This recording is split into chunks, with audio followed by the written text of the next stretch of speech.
Okay, great. Well, thank you so much. I'm so excited to be here. This is my first visit ever to Slovenia, and unfortunately, I'm only here for one day, but I think I got about 150 pictures already of this on this incredibly beautiful day. And thank you for coming out tonight and choosing to participate in this very important conversation. How many of you, did you have a chance to see the pictures that I had looping up here before? Aren't those incredible, those pictures? They're just great, aren't they? I never get bored of looking at them. You know, whenever I make new slides, it always takes me so long to find just the right pictures that really convey the essence of what I'm trying to communicate. But not when it comes to pictures depicting the natural connection so many of us have with animals, and especially the connection children have with animals. I always find way more than I can use. I mean, there are literally thousands of pictures out there that really capture that childlike sense of wonder, that understanding, that caring. I can tell a lot of you can relate to this. So because I'll be referring to this human-animal connection throughout this presentation, I'd like to do just a brief exercise with you to explore it a bit more fully. I'd like you to try to think of one or more animals in your life who you have felt a connection to. And by connection, I mean anything from identifying with an animal or animals to loving them. Just simply mean caring about their well-being. Maybe it was the horse you took riding lessons on, or a dog you grew up with. Maybe it was your neighbor's kitten or a hurt bird you rescued. Maybe it was a turtle or a fish. So I'm just curious. I want to do a quick survey and see how many of you are able to think of at least one animal that you felt a connection to. Let me see. Hands. How about two? How many of you have ever felt cared about or loved by an animal yourselves? All right, well that's a whole lot of love. And our experience tells us something important. We care about animals. We feel connected to them. We can see examples of this everywhere. I mean, we teach our children to be kind to animals, not to harm them. We make animals the heroes of our children's stories and the stars of their shows. When we're walking in the woods and we catch a glimpse of a deer through the trees, or when we see dolphins leaping out of the ocean, or when we notice a beautiful butterfly resting on a flower, we often feel that sense of awe that makes us just stop and speak in hushed voices and watch with what some might even call reverence. When we hear of an abused animal, we recognize the injustice and we feel outraged. When we're at the zoo and the piglet or the baby animal chooses our hand to eat out of, we feel special. We get excited. Can you relate to this? I mean, I certainly can relate to this experience. So before we get started, I want to tell you a little bit about me and my story and how I came to be here today. That's me many, many years ago now. And my dog Fritz. My mother tells me that we adopted Fritz when he was about 2 months old and I was about 2 years old. So we were really both just babies when we met. And Fritz was my first dog, and he was also my first friend. We did everything together. We played together, we napped together, we even vomited together once during a sickening road trip. I'm not joking. And Fritz was also my first heartbreak when he died at the age of 13 of liver cancer.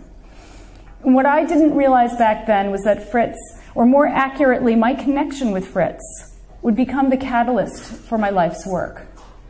And that's what brings me here today. My life's work as a psychologist, a professor, and an author has centered around one key theme. It's a theme that's central to our freedom of choice and therefore to our personal empowerment and to social and ecological justice. And that theme is making the connection.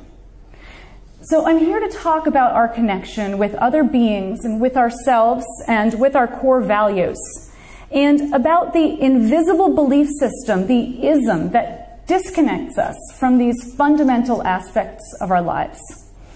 I'm here to talk about how this ism creates a gap in our consciousness when it comes to some of the most frequent and important choices that we make, our food choices, and how this gap causes us to act against our own interests and the interests of others.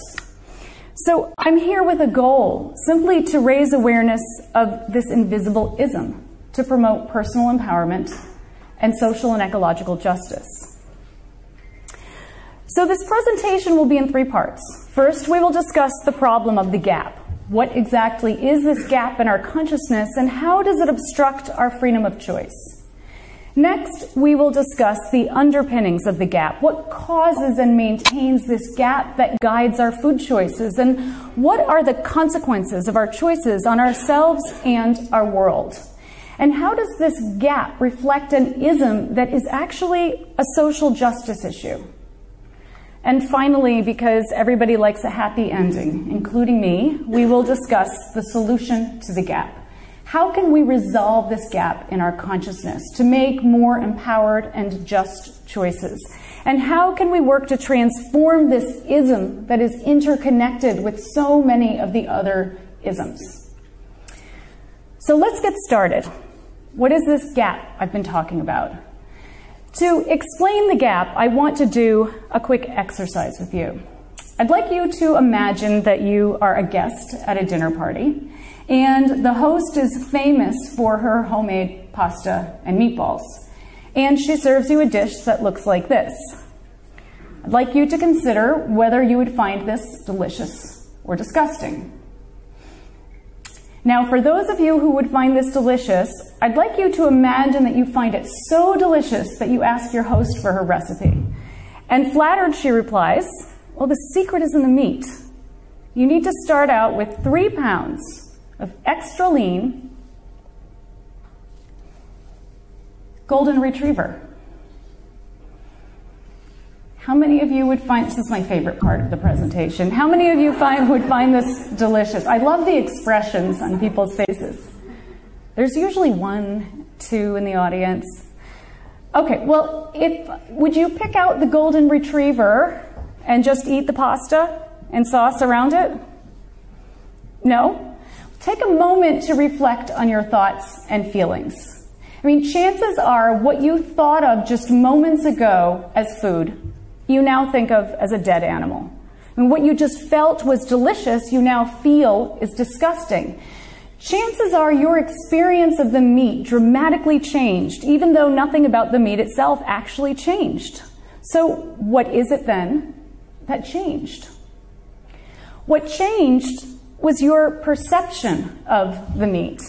Now, our perception is the lens that we look at the world through. And when it comes to eating animals, our perception is shaped largely, if not entirely, by our culture. In fact, in meat-eating cultures around the world, people tend to have a tiny handful of animals out of thousands of possible species that they have learned to classify as edible. All the rest we learn to classify as inedible and disgusting. And so even though the type of species consumed changes from culture to culture, all cultures tend to see their own choices as rational and to see the choices of other cultures as disgusting and often offensive. So what's striking is not the presence of disgust. Disgust is the norm. It's the rule rather than the exception.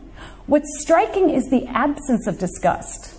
Why are we not disgusted by the 5, 6, 7, 8, 9, maybe if you're an adventurous eater, species that we have been taught to classify as edible? And perhaps more importantly, why don't we ever ask why? Have you ever wondered why you might eat chicken's wings, but not swan's wings? Or why you might eat leg of lamb, but not leg of kitten? They both come from baby animals. Have you ever wondered why you might eat beef stew, but not rat stew? Are you getting an appetite here? why you might eat mussel soup, we say clam chowder in Boston where I'm from, but not lizard soup or lizard chowder. Why you might eat hen's eggs, but not pigeon's eggs. Have you ever wondered why you might drink cow's milk, but not horse's milk? And, I know, yum. Have you ever wondered why you haven't wondered? When it comes to edible animals, there is a disconnect. There is a gap in our perceptual process. There's a gap in our consciousness. We don't make the conscious connection between the meat on our plate and the living being it once was. When I was growing up, I was the picky eater in my family. And in my house, we had a rule that nobody could leave the table until their plate was clean. And so, not surprisingly, this often led to some late-night standoffs between me and my mother, because my mother would try not to let me out of her sight. And I would wait for just the right moment, when she wasn't looking, to slip my food to Fritz, my partner in crime, who was stationed under the table. And if my mother happened to catch me, I would tell her I was just petting the dog. And she would believe me, because there were plenty of times when I really was just petting the dog. And over the course of so many years and so many meals, I never thought about how strange it was that I could be petting my dog with one hand while I ate a pork chop with the other. A pork chop that had once been an animal who was at least as intelligent and sensitive and conscious as my dog. I never thought about the inconsistencies in my attitudes and behaviors toward these animals because, to be honest, when I was eating the pork chop, I didn't actually think I was eating an animal. I mean, sure, I knew on one level, whenever I ate meat, somebody had to die for my plate. But on another level, I just didn't connect the dots. I just had that knowing without knowing. I had a gap in my consciousness. And so because this gap in our consciousness blocks our awareness of the reality of our meat, it also blocks our authentic thoughts and feelings about our meat. Remember when I told you that you were eating a golden retriever? Chances are you couldn't help but think of the living animal, and you probably couldn't help but feel disgusted. And yet, when you believed that you were eating the flesh of a cow, you probably had no thought of the living animal and felt no disgust. And so when we are not aware of the reality of our meat or of our authentic thoughts and feelings about our meat, then we are also not aware that we have a choice, that we are making a choice every time we eat meat. And so this gap in our consciousness robs us of our ability to make our choices freely, because without awareness, there is no free choice. For much of my life, I never questioned my choice to eat pigs and chickens and cows and fish, because I never even thought I had a choice. Nobody had ever asked me if I wanted to eat animals, how I felt about eating animals, if I believed in eating animals. No one had ever encouraged me to reflect upon this daily practice that had such profound ethical dimensions and personal implications. Eating animals was just a given. It was just the way things are. If you think about it, it's really striking that our culture teaches us to spend more time thinking about what brand of shampoo to buy than about what species of animals we eat and why, when our food choices have a significant impact on our bodies, our minds, and our world. And truly, our food choices are a matter of life and death. And so now that we've talked a little bit about what the gap is, we can turn our attention to the next set of questions, which is, where does this gap come from, and what are its consequences? It was half a lifetime before I started asking these questions. It was 1989, and I had recently awoken to find myself hooked up to IV intravenous antibiotics at Beth Israel Hospital in Boston, after having eaten what turned out to be my very last hamburger. According to my team of doctors, Beth Israel is a teaching hospital. So to my humiliation, I was assigned a cluster of young, good-looking interns that were fascinated with my intestinal activity. And I will say nothing else about that. And according to the Department of Public Health, which shut down the diner that I had made the mistake of eating at, I had eaten a hamburger that was contaminated with Campylobacter, which is a foodborne illness similar to Salmonella. Has anyone here ever had Campylobacter? You know what I'm talking about then. Okay, so just imagine, if you haven't, imagine the worst gastrointestinal flu you've ever had times 10. That's what Campylobacter is like. So contracting Campylobacter was honestly one of the worst experiences of my life. But it was also one of the best experiences of my life because it was a turning point for me. Before I got sick, I had become increasingly uncomfortable with the idea of eating animals. Having witnessed on a handful of occasions information about the horrors of animal agriculture. I mean, I knew on some level that eating animals was antithetical to my personal values.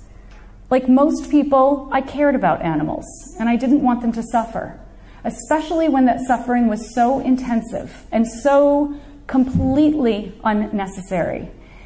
And yet I hadn't been ready to take that information in, so my response had always been, don't tell me that, you'll ruin my meal. But the Campylobacter really, in English we say, lit a fire under my butt. It really motivated me to change. After I got sick, I never wanted to eat another burger or any meat again. And I didn't. And then something interesting happened to me. When I stopped eating animals, I made the connection. I had a shift of consciousness. I had a paradigm shift. In other words, I didn't see different things. I saw the same things differently. Remember how different your meat looked to you when you thought it was a golden retriever? Well, that's how all meat suddenly looked to me. It's interesting how the gaps in our consciousness only become visible when they start to disappear. And as the gap in my consciousness closed, my mind opened. I wanted to learn the truth about animal agriculture. It was a truth that had been right in front of me, all around me, but that I had been unable or unwilling to see. And I needed to understand how, when it came to eating animals, rational, caring people, just like myself, could, in the words of psychiatrist and social activist Robert J. Lifton, just stop thinking. So I spent about 20 years looking for answers, including about a decade of research that culminated in my doctoral dissertation on the psychology of eating meat. And what I found was to dramatically change the way that I and others working in psychology and social justice thought about this issue of eating animals. So to begin to share my findings with you, I want to do an exercise. If vegetarian is the term we use to describe an individual who follows the tenets, the teachings of the belief system or ideology we call vegetarianism, and vegan is a term we use to describe an individual who follows the tenets of veganism, what then do we call someone who is not a vegetarian or vegan? Anyone want to say? Don't be shy. So quiet. Thank you. Somebody who has not read my book, please. Okay. All the rest? Oh, everybody else, right? So, well, sometimes you may have heard omnivore. I mean, this translates, I think, into, very often we call somebody an omnivore if they're not vegan or vegetarian, or sometimes we use the term carnivore, right? But think about it. An omnivore, by definition, is an animal, human or non-human, that can ingest both flesh and plant matter.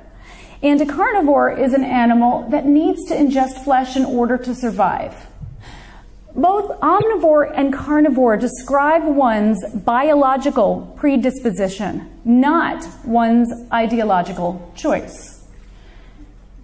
Another common phrase we use is meat eater. But how accurate is this? I mean, meat eater describes a behavior as though it's divorced from a belief system. This is why we don't call vegans and vegetarians plant eaters, because we recognize that the behavior of eating plants reflects a deeper belief system or ideology. We tend to assume it's only vegans and vegetarians who bring their beliefs to the dinner table. But most of us don't learn to eat pigs and not dogs because we don't have a belief system when it comes to eating animals. When eating animals is not a necessity for survival, which is the case in much, though not all, but much of the world today, then it is a choice. And choices always stem from beliefs. So what I found was that there is an invisible belief system that conditions us to eat certain animals. And this is the belief system I came to call carnism.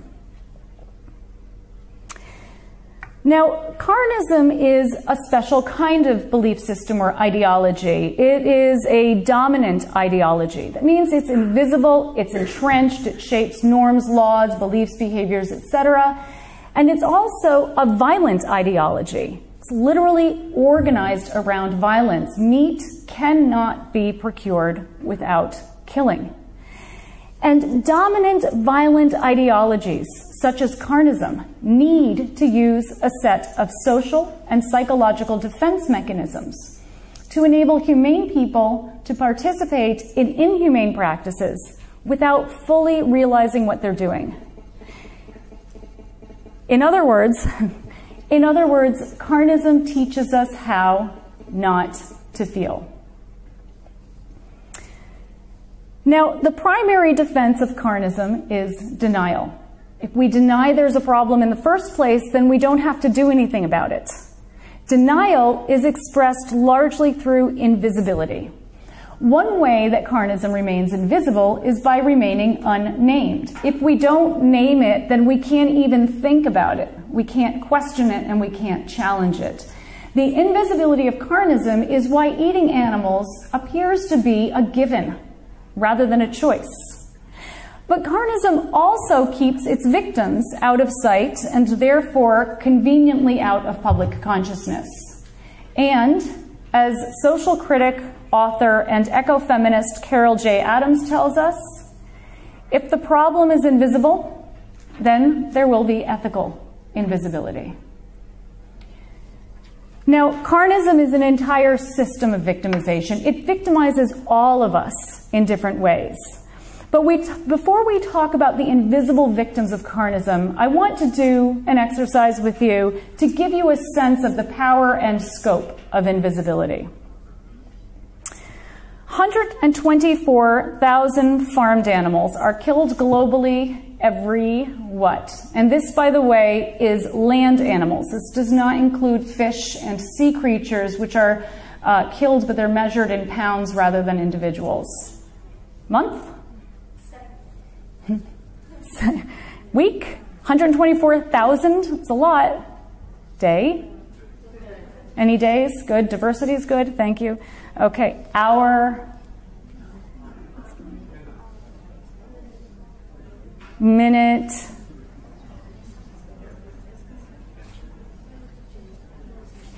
If you guessed minute, you guessed correct.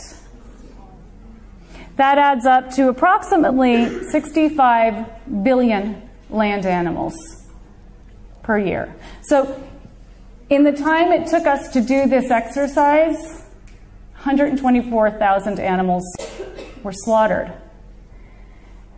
But I mean, think about it. Really think about it. How many farmed animals have you seen? How many have you seen just this week? Of this 65 billion, how many have you seen this month? How many have you seen this year? How many have you seen in your lifetime? I mean, just to give you some perspective, to put this number into some sort of perspective, think about how many people you see, how many humans you see every single day. And the farmed animal population is nearly 10 times the human population. So where are they? Given that these animals' body parts are literally everywhere we turn, why don't we ever see them alive? We don't see the animals whose bodies become our food because we're not supposed to. They are not, as carnistic industry would have us believe, living on happy mom and pop, happy family farms. I know this is supposed to be a happy cow, but it doesn't look like a happy cow, does it? It's a scary cow, but it's supposed to be a happy cow. But most animals today are not living on happy mom and pop farms, as we say in English, or family farms. Over 99% of the meat, eggs, and dairy that make it to our plates come from animals that were raised in factory farms. They're windowless sheds in remote locations that are virtually impossible for anyone other than industry officials to obtain access to. And if you did try to obtain access to one of these compounds, you could wind up in prison. For example, in the United States, we now have what's called the Animal Enterprise Terrorism Act.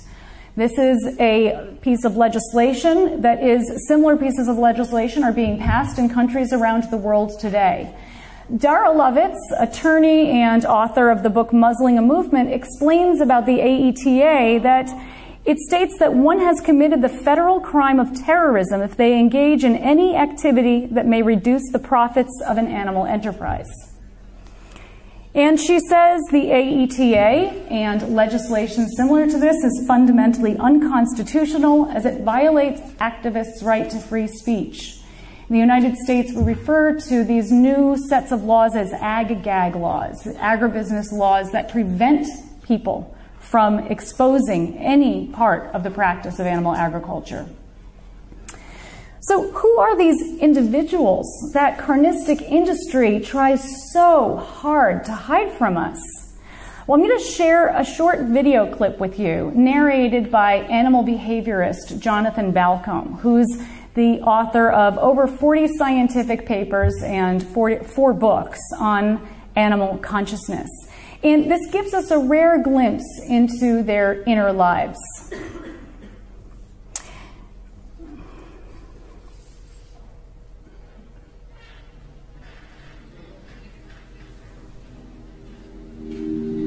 Pigs are intelligent, playful, and curious.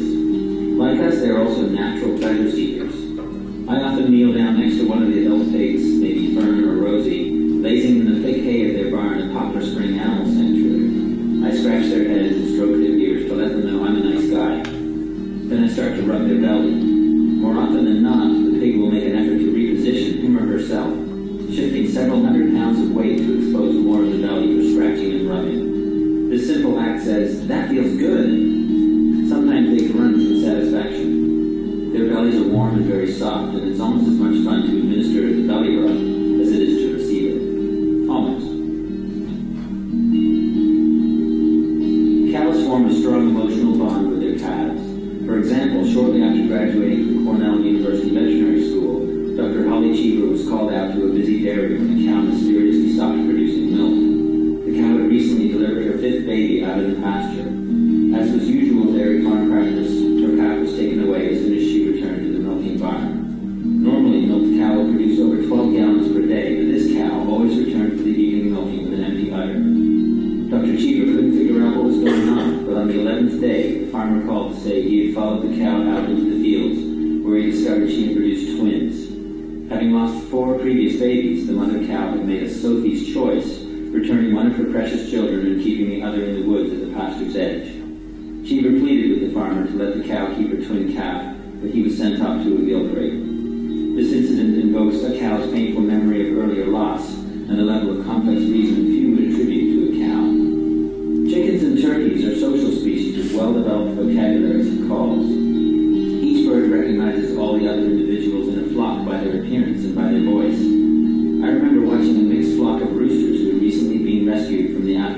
Hurricane Katrina. They were happily foraging in the grass when suddenly they all made a dash to a nearby shed. Only as they reached cover did I notice a hawk flying overhead. Chickens and turkeys have specific calls for aerial predators, and one of them sounded the alarm. This is considered virtuous behavior because the alarm caller runs the extra risk of drawing attention to him or herself. Fishes are as misunderstood as they are diverse. Careful scientific experiments show that they experience pain. They also have emotions such as the fear of predators seen here. Fish can recognize other individuals, they have prodigious memories, and they have preferred shoalings.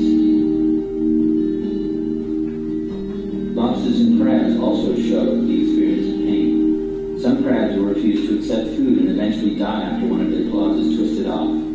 Shrimp ruin body parts that were pinched or shocked and stop doing so after treatment with a painkiller.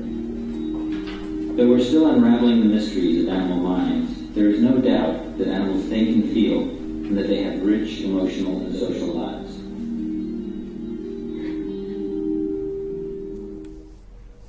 I know some of those scenes were lovely. The animals that you saw, the land animals that were depicted here, are residents of Farm Sanctuary, which is the leading farmed animal protection organization. It's a sanctuary for abused and neglected farmed animals in the United States.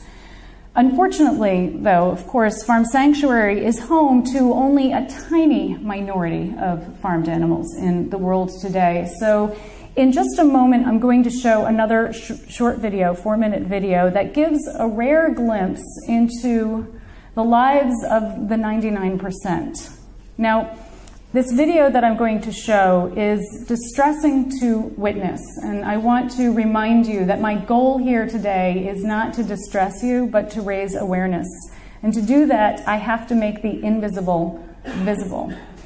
I spent a lot of time selecting material that I felt was sufficient to inform without actually traumatizing you. And I also want to just remind you too that the focus of this presentation is ultimately solutionary. We explore the problem only insofar as that can help us explore ways to transform and transcend the problem. So I want to encourage you to push your comfort zone and bear witness to this 4-minute video clip, because I do believe that the few seconds of discomfort will be well worth the empowerment that awareness ultimately brings. And this is feedback that I consistently get from people who attend my talks. But I also want to encourage you to witness yourself. And if it's too much for you, close your eyes and plug your ears for the few minutes, and I'll try to keep the sound low enough to block it out. I'm going to show you undercover footage in animal factories.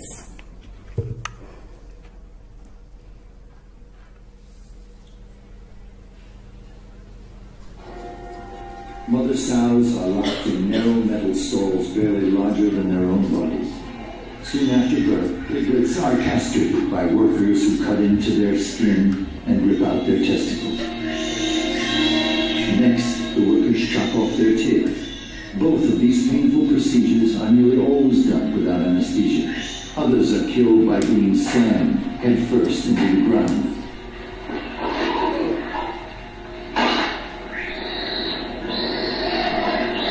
Once pigs have reached market weight, they are sent to slaughter. At the slaughterhouse, pigs are knocked in the head with a steel rod, hung upside down, and have their throats slit. Improper stunning condemns many pigs to having their throats slit while they are fully conscious and suffering. Because male chicks don't lay eggs and do not grow quickly enough to be raised profitably for meat, they are killed within hours after hatching. Male chicks are typically thrown into giant grinding machines while still alive. This practice is deemed standard and acceptable by the egg industry. The females have it even worse, destined for a life of prolonged cruelty. To reduce pecking induced by overcrowded living conditions, workers use a hot blade or laser to remove part of the chick's beaks. After debeaking, the birds are moved to cages where they will spend the rest of their lives. Nearly 95% of egg-laying hens spend their lives confined in tiny wire cages like this. Through genetic selection, chickens and turkeys raised for meat have been bred to grow so large, so quickly, that many suffer crippling leg disorders, chronic joint pain, and even fatal heart attack. Those who live to reach market weight are thrown into transport crates and loaded onto trucks bound for slaughter plants. At the slaughter plant, the birds are dumped from their crates, then roughly snapped upside down into moving shackles by their fragile legs. They are then pulled across a blade which slices their throats, causing blood to pour from their necks. Calves on dairy farms are dragged away from their mothers and violently killed, all so that humans can have the milk instead.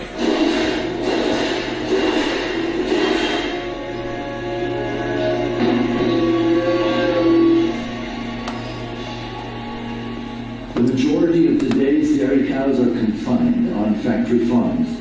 Workers subject young cows to painful mutilations and amputations. At a fraction of their natural lifespan, the so-called spent dairy cows are prodded onto transport trucks and shipped to slaughterhouses.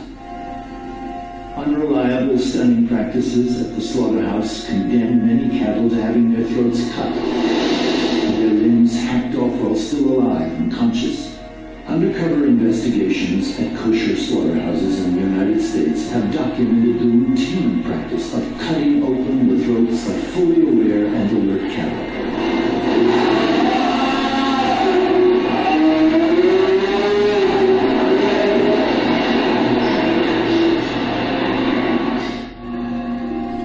Massive trawling nets indiscriminately drag hundreds of tons of fish and other animals along the ocean floor.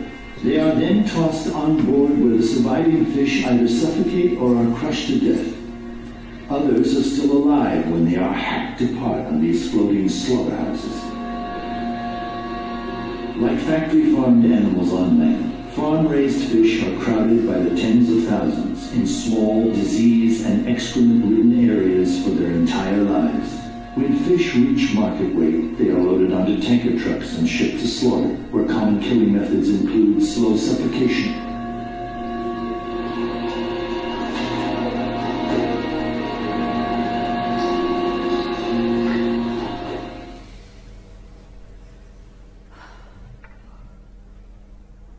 It's only 4 minutes and it feels like a lot longer. I know, and good job. I know how hard this is to witness. I know. I've seen this and videos like this so many times, and it never gets easy. It never gets easy for me either.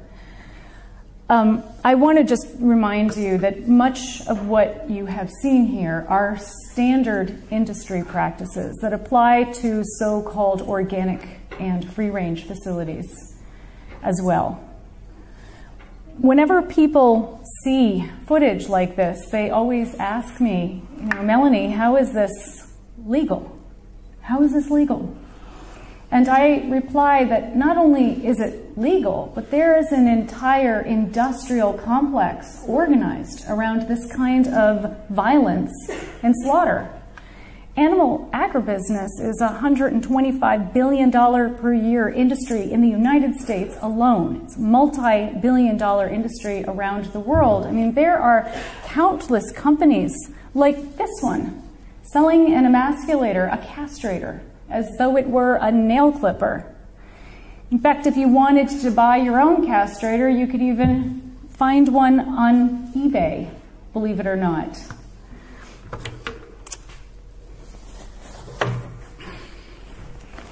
Which is where I bought mine. Now, before you make assumptions about what kind of person I am or what kind of woman I am, because I have a castrator in my purse, I know it's not good for my love life. I travel, I'm on the second year of a national speaking tour in the United States, presenting my slideshow on carnism, so I'm on planes a lot. And I can't bring anything sharp, and I can't bring anything too big, so I had to get a castrator. That's what I wanted to bring to my talks. But I am afraid that I'm going to forget this in my purse one day and be on a date or something. It's not good. But I'm happy to show you later if you want, but this is what it looks like. So clearly, the animals pay dearly for our carnism. But as I mentioned, animals are not the only invisible victims of the system. Another group of invisible victims are the meat packers and slaughterhouse workers, who have to work in a highly dangerous, death-saturated environment, and not surprisingly have high rates of post-traumatic stress and addictions. I'm going to share with you just 3 titles of federal occupational safety and hazard accident reports from the United States to just give you a sense of what these people have to contend with. Can you see in the back? Too small? I'll read this out loud. Employee hospitalized for neck laceration from flying blade. Employee's eye injured when struck by hanging hook. Employee decapitated by chain of hide puller machine. In fact, in 2005, for the first time ever, Human Rights Watch issued a report criticizing a single U.S. industry, the meat industry, for working conditions so appalling it violates basic human rights. And our environment is an invisible victim of carnism. According to the United Nations, animal agriculture is one of the most significant contributors to some of the most serious environmental problems facing the world today.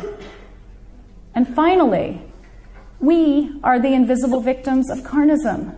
We pay for our carnism with our health, as eating animal foods has been linked with the leading diseases in the Western world today. This is why the Academy of Nutrition and Dietetics, it used to be called the American Dietetic Association, issued a statement saying that not only are pure vegan diets nutritionally adequate, but they're actually beneficial in the prevention and treatment of disease. We also pay for our carnism with our taxes, billions of dollars per year, millions, I believe, here in the United States, it's billions of dollars per year in meat subsidies. Subsidies that have been criticized across the political spectrum as one of the most egregious corporate welfare programs in the history of the world. And, of course, we pay for our carnism with our hearts and with our minds. Because to eat the body of another sentient being, we have to block our awareness and shut down our empathy. And empathy and awareness are integral to our sense of self. We pay for our carnism with the gap in our consciousness. So we've talked a lot about denial expressed through invisibility. It's the primary defense of carnism. But think about it. Is invisibility alone really enough to maintain the system? Do you think invisibility alone can maintain the entire system? No, of course not. Hints of the truth surround us. The resilient vein in the drumstick, the pig on a spit at the company barbecue, vegan guests at dinner parties, and an endless array of dead animals everywhere we turn in the form of meat. So when invisibility inevitably falters, the system needs a backup. We need to be able to justify eating animals. The way that we learn to justify eating animals is by learning to believe that the myths of meat are the facts of meat. Now, there is a vast mythology surrounding eating animals, but all of these myths fall under what I refer to as the 3 ends of justification. And I'm curious if you can guess what they are. Eating meat, eggs, and dairy is... Oh my God, that was really fast. I did start timing this with groups before. I heard all 3 of them. It's like within seconds. Normal, natural, and necessary. Yeah, I think this is the fastest group. Okay, you get the points for saying it. I have done this exercise with thousands of people over the years, and people always know the answers. Why do you think we always get it? And not even people who have read my book. Right, we've heard this all before. These same arguments have been used to justify violent practices throughout the course of human history.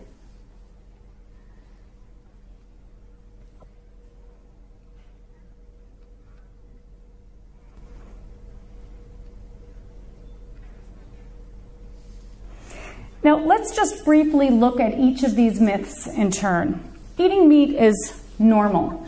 Well, what we call normal is really simply the beliefs and behaviors of the dominant culture. It is the carnistic norm. And carnism as a social norm is so entrenched that it is virtually impossible to see unless we step outside of the carnistic box. We're stepping out of the box today. So to help you step outside of the carnistic box, I want to do another exercise. I'd like you to imagine, again, that you're at that dinner party where your host has just told you that you are eating a golden retriever. But now imagine that you tell your host how you feel. And she replies by telling you not to worry, not to feel bad, because the dog had a good life. She was able to run and play, and she formed friendships with other golden retrievers and even some people before she was killed at 6 months old. Does it feel any better eating the golden retriever? I had people sometimes say, no, now her friends miss her. They feel worse. So ask yourself if you would be opposed to a perfectly healthy golden retriever being killed simply because people like the way her legs taste. Why might you not be opposed to the exact same thing being done to somebody else? Carnism as a social norm is so entrenched that it blinds us to the fact that humane meat is a complete contradiction in terms. Humane meat is a myth. It is a myth constructed by those in the business of violence to appeal to those of us who would ordinarily never support such violence. Eating meat is natural. Well, what we call natural is simply the dominant culture's interpretation of history. It refers not to human history, but to carnistic history. It references not our fruit-eating ancestors, but their flesh-eating descendants. In other words, through carnism, we only look as far back in history as we need to justify current carnistic practices. And to be fair, murder, rape, and infanticide are arguably as long-standing and therefore as natural as eating animals. And yet we don't invoke the longevity of these practices as a justification for them today. In the words of author Colleen Patrick Goudreau, do we really want to use the behavior of the Neanderthals as the yardstick by which to measure our current moral choices? And finally, eating meat is necessary.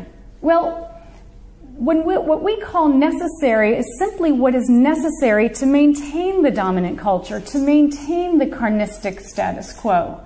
And here I'm going to let a picture speak for itself. Can you see in the back? Okay.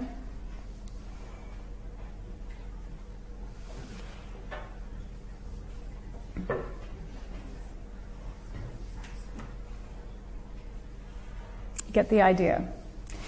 Now, a related myth is the protein myth. You may have heard this before. It's one of the most entrenched of the myths of meat, but it is a complete myth. In fact, did you know that you could be strong enough to lift a car even if you've never eaten an ounce of animal protein in your life? Really? I'm not kidding. Looking back on my own resistance to witnessing the truth about eating animals, I could see how the myths had a tremendous influence on me, as they do on all of us. I couldn't close that gap in my consciousness until I was ready to make the behavioral change that would inevitably follow. And I couldn't make that change until I felt safe enough to do so. I had a lot of fears and concerns. Would I get sick? Would I go broke buying expensive vegetarian foods? Would I have to subsist on a diet of tofu and cardboard? And this last issue was really a serious concern of mine because two of my greatest pleasures in life are cooking and eating. And what about my relationships? My father was, and he is today, a charter captain. My father is a professional fisherman. My uncle has been an avid hunter his entire life.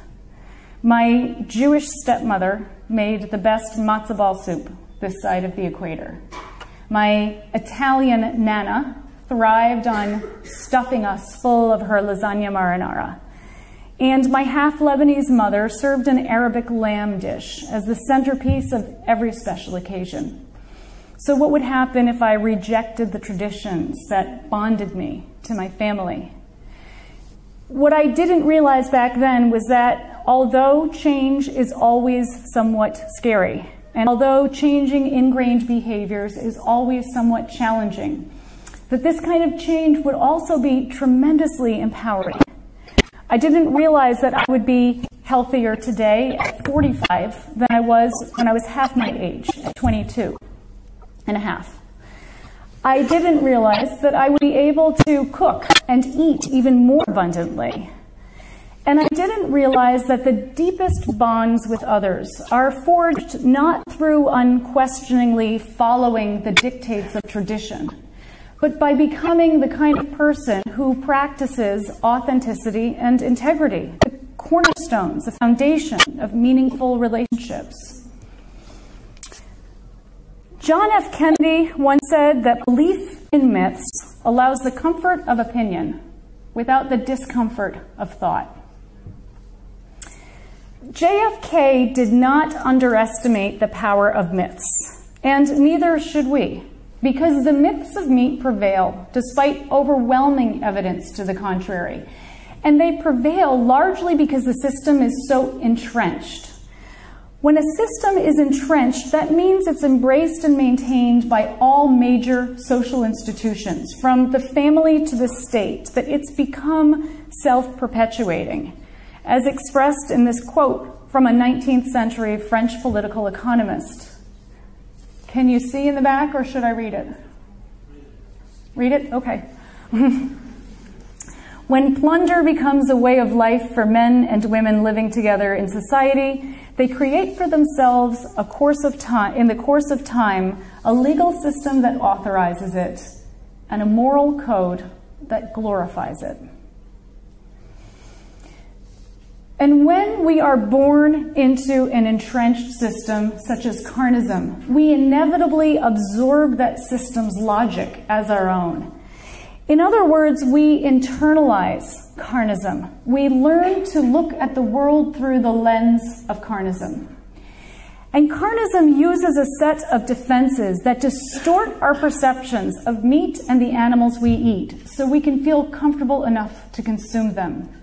For instance, carnism teaches us to see animals as objects, so that we refer to this turkey as something rather than someone.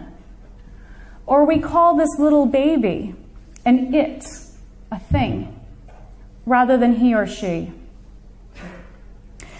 Carnism teaches us to see animals as abstractions, as lacking any individuality, any personality of their own, and instead simply as abstract members of a general group about which we've made generalized assumptions. A pig is a pig, and all pigs are the same.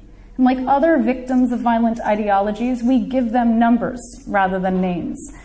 This is summed up by a meat cutter who I interviewed for my doctoral dissertation, who said to me, "I don't think of farmed animals as individuals. I wouldn't be able to do my job if I got that personal with them. When you say individuals, you mean as a unique person, as a unique thing with its own name and its own characteristics? Yeah? Yeah, I'd really rather not know that. I'm sure it has it, but I'd rather not know it." And carnism teaches us to place animals in rigid categories in our minds so that we can harbor very different feelings and carry out very different behaviors toward different species. For example, a female meat eater who I interviewed told me that she regularly consumes chicken, fish, pork, beef, etc., etc. And when I asked her if she ate veal, she stopped and she looked at me with an offended expression. And she answered, "Well, let's just say I came to your house and you told me that I had just eaten veal. I'd probably vomit, like I have to get that out of my system." And when I asked her why, she said, "Because veal comes from a baby, and I can't eat a baby." And when we look at the world through the lens of carnism, we fail to see the absurdities of the system. So we see images like this or like this, someone mutilating their own body so that they can be eaten, and we take no notice rather than take offense. Or we see images like this or this, and we laugh rather than cry. Voltaire was right. If we believe absurdities, we shall commit atrocities. And carnism is but one of the many atrocities, one of the many violent ideologies that are an unfortunate part of the human legacy. And although the experience of each set of victims will always be somewhat unique, the ideologies themselves are structurally similar. The mentality that enables such violence is the same. It is the mentality of domination and subjugation, of privilege and oppression. It's the mentality that causes us to turn someone into something, to reduce a life to a unit of production, to erase someone's being. It is the might makes right mentality that makes us feel entitled to wield complete control over the lives and deaths of those with less power just because we can, and to feel justified in our actions because they're only savages, women, animals. It is the mentality of meat.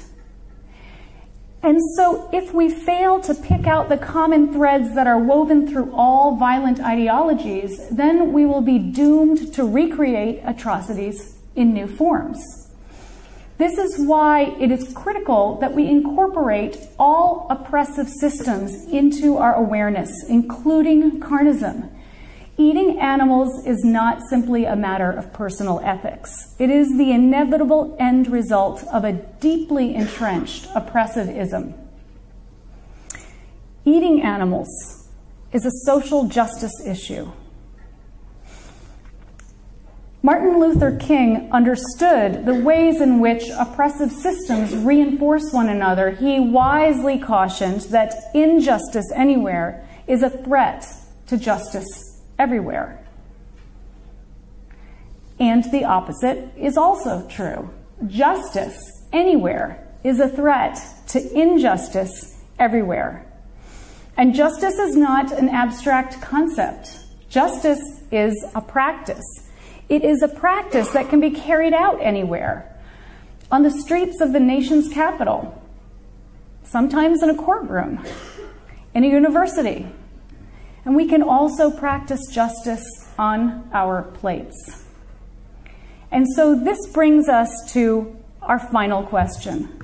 Knowing what we do about carnism, what do we do about it? What is the solution to the gap? And I'm going to address this question with another question for you.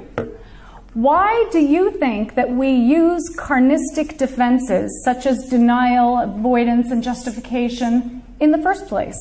What's the reason? What's the purpose for the defenses? Any thoughts? I know nobody wants to speak out in front of the whole group. What's the purpose of all of these psychological games we play? All of it, yeah, all of the above. And it's absolutely true. The underlying reason is because people care. And tradition certainly plays a role, but the reason we use the psychological defenses is because people care. We care. We care about animals, and we care about the truth. And carnism depends on our not caring, and the system is built on deception. I have been speaking about the issue of eating animals for 20 years now, and I have never encountered a person who doesn't cringe when faced with images of animals suffering. So the good news is that carnism is a house of cards. It's a vulnerable system that needs a strong fortress to protect itself from its very own proponents, us. Why else would we need to go through all this psychological acrobatics, if not because we care? And so our caring is both the problem and the solution. Our caring is what makes us want to turn away from the truth. But our caring is also what gives us the courage to face the truth, to bear witness. When we bear witness, we identify with another. To identify with another is to see something of them in ourselves and something of ourselves in them, even if the only thing we identify with is the desire not to suffer. When we bear witness, we empathize with another. We look at the world through their eyes. So when we make choices that impact them, we ask ourselves, what would he or she ask us to do? When we bear witness, we make the connection. We close the gap in our consciousness, and we become more empowered because we become more integrated, more whole, more in alignment with our core values. Values such as compassion, reciprocity, the golden rule, and justice. Values that are diametrically opposed to carnism. It's no coincidence that integration and integrity share a root. Integrity, by definition, is the integration of values and practices. And we can practice witnessing in so many ways. Just think about, has anybody here seen this, the AIDS quilt? It's amazing, this massive, massive, miles-long AIDS quilt. In the United States, we have the Vietnam Memorial Wall, the revolutionary music of the 60s and now also the 2000s. Bearing witness or active witnessing can be writing or not writing a check in the name of justice. It can be creating an info stall. It can be standing on a street corner handing out pamphlets. It can be hosting or presenting or attending a slideshow. If you think about it, throughout the history of humankind, virtually every atrocity was made possible because the populace turned away from a reality that they felt was too painful to face. And virtually every social transformation, every revolution was made possible because a group of people chose to bear witness, and they demanded that others bear witness as well. For instance, just consider the countless witnesses, the conscientious objectors throughout history. Some who have been famous, but most who have been the unsung heroes of social transformation. This transformative potential of collective witnessing is why oppressive dominant systems must deny the truth about the social movements that challenge them. For instance, proponents of these movements are portrayed as biased and extremist when they challenge the biases and extreme practices of the dominant culture. Or they're portrayed as overly emotional or sensationalist when they challenge the apathy and numbing of the dominant culture. And the true power and scope of the social movement is minimized or obscured. And so this is why, despite what mainstream carnistic culture would have us believe, there is reason to be very, very hopeful. The vegan movement, which is the counterpoint to carnism, is thriving. For instance, since 2008 in the United States, the number of self-reported vegans and vegetarians has actually doubled. A recent Business Week article entitled "The Rise of the Power Vegans" states that a growing number of America's most powerful bosses have become vegan. More and more leaders and celebrities are saying no to carnism. Is Ellen famous here? Ellen DeGeneres? Okay, I don't know how far her scope reaches, but she now has her own website entirely dedicated to going vegan. Vegan cookbooks and innovative foods and restaurants are popping up everywhere. So moving beyond carnism enables us to join a vibrant community of millions of people who seek to celebrate life and cultivate compassion. It enables us to become a part of something larger than our individual selves. And so coming full circle, back to me in the 1970s, Fritz, my first dog, was also, in many ways, my first teacher. Fritz taught me that love, which is the highest form of connection and the highest expression of justice, should not be limited by arbitrary boundaries, such as species. To love someone is to respect their being. It's to respect that no matter how different from us they are, they have a life that matters to them. So Fritz taught me to be a witness. He taught me that love is a verb.